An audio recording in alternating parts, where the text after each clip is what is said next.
Here's how to convert MKV to WAV. So that's MKV video to waveform audio. There's a file converter called ConvertSave. It's a drag and drop file converter. So you just drag your files in, as many as you want, select your output. In this case, we're going MKV and then we're going to go to WAV, right? That's our output. And we hit convert. It converts and it saves right next to wherever the file came from. So quick, so efficient, because I created this app with my brother.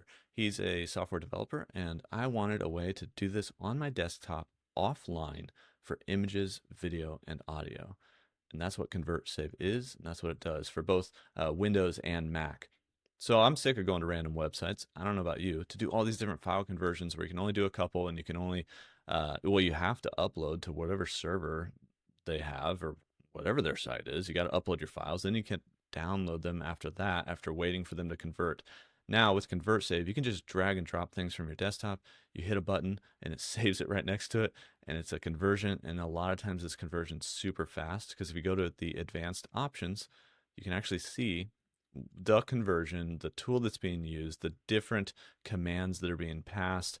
And we've been fine-tuning and honing these commands. I'm a little bit, I guess, particular about conversions. I've worked in multimedia for 15 plus years, and so I've been doing this stuff for a long time with different programs, different websites, and I want these things to come out just right, either perfect quality or the highest quality encoding or conversion we can do.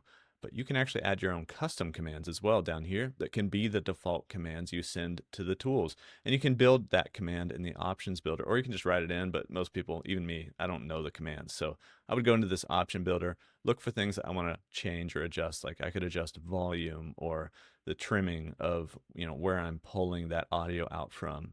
And these change depending on if you're doing images or if you're doing video conversions or going to audio.